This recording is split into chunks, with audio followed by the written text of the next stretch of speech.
Greetings, people of Peace United Church of Christ, on this beautiful Pentecost Sunday. My sermon title today is Welcoming Diversity.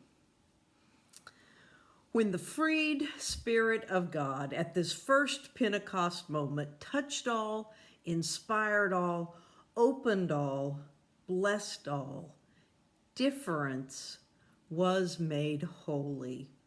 Throughout the book of Acts, the Spirit is breathed into the dead and broken bodies, bringing new life. The Spirit is poured out freely on Gentiles, widening the welcome. The Spirit inspires the disciples, providing words of wisdom. Always, the Spirit brings new insight. Always, the Spirit unites. Always, the Spirit expands and challenges the imagination. A former pastor of Riverside Church in New York, William Sloane Coffin, knew the expansive nature of connecting your life with others through the church. He writes, "It seems to me that in joining the church, you leave home and hometown to join a larger world. The whole world is your new neighborhood, all who dwell therein, black, white, yellow, red, stuffed and starving, smart and stupid, mighty and lowly, all become your siblings in a new family formed in Jesus. By joining the church, you affirm community on the widest scale possible." This sweeping Spirit is not only working to widen our community, but is also working throughout the world. Pentecost proclaims that every person in every country of every continent matters to God. Otherness is not oddness. Otherness is the blessing, the gift of our still speaking, ever renewing God. Pentecost creates the spiritual moment where differences not only sparkle, they beautify each person in the room, dimming the power of evil. In his book, Naming the Powers, Walter Wink describes the many ways in which the Bible speaks of evil and its pervasive hold in our lives. He identifies evil as the spirit of the world, those traditions, laws, practices which advantage some over others. Wink notes that the issue is not whether we believe in these powers, but whether we can learn to identify our actual everyday encounters with them. Can we learn to see our prejudices, our biases, as they are written into law and exist in societal norms and personal behaviors? Wink asserts that it is our invisible world of biases and prejudices and beliefs, which we have fully absorbed by the age of 3, which represent the spiritual forces of evil. We must learn to recognize our own implicit biases because 98% of our behavior is unconscious. One example, using biometric feedback, researchers were able to track which kids preschool teachers watched the most. Every one of them, across every race and religion, watched the black boys twice as much as any other set of children. Why does that matter? If I'm watching Jamar over by the window most of the time and Katie on the left side of the room pushes a kid, I'm not even going to notice her behavior. But the minute Jamar acts out, he's in trouble. The implicit, unrecognized bias is that little black boys are more aggressive than all other kids. Such watchful vigilance creates that reality. The school to prison pipeline that starts with hyper-vigilant preschool teachers is not a myth. Black millennials with names like Lakeisha and Kashawn are still passed over for interviews with identical resumes from McKinsey and Clifton are received and reviewed for hire. Here is the hard truth of evil and its pervasive hold in our lives. Racism does not require my intent to still be real. Most white folk do not self-identify as racist, prejudiced persons. Nevertheless, the systemic oppression of people of color is still happening in America today, and systemic advantages are still being accrued to white people.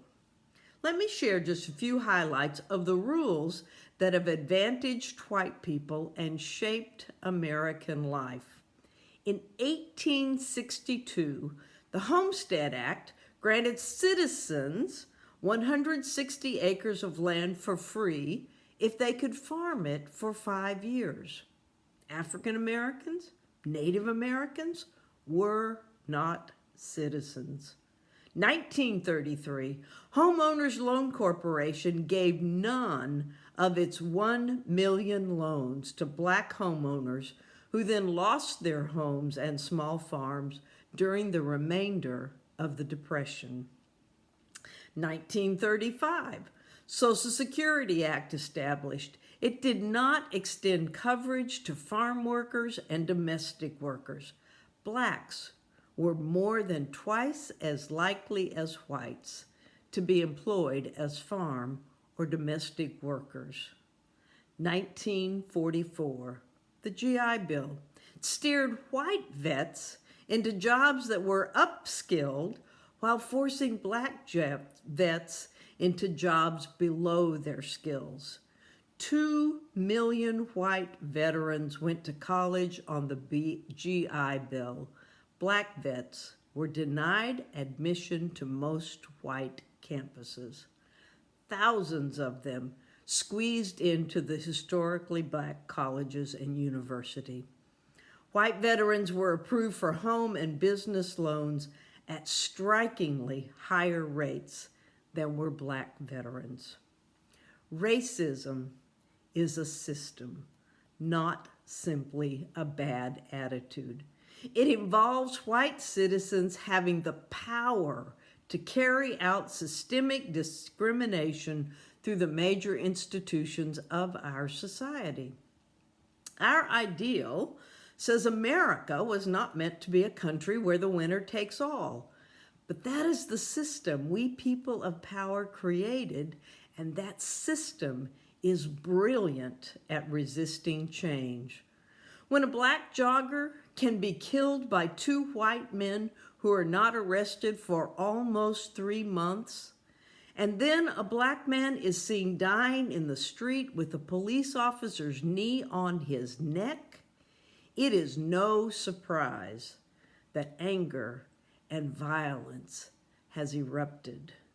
From Atlanta to Charlotte to Minneapolis, what began as peaceful protests were soon corrupted into vandalism and destruction.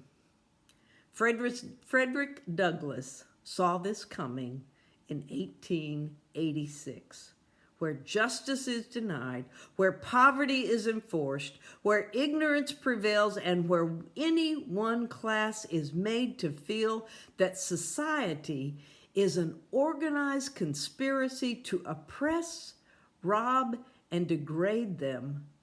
Neither persons nor property will be safe. The pain of all this calls to mind Paul's passage from Romans. Likewise, the Spirit helps us in our weakness, For we do not know how to pray as we ought, but that very Spirit intercedes with sighs and groans too deep for words, and God, who searches the heart, knows what is the mind of the Spirit, because the Spirit intercedes for the saints according to the will of God. This living, interceding Spirit is the one we celebrate on this Pentecost Sunday. Peace United Church of Christ has a vital witness in the city of Hickory. Our work for all of our tomorrows is the work of welcoming all. We do not envision a future that is simply an extension of today's anxieties and dilemmas and repressive structures.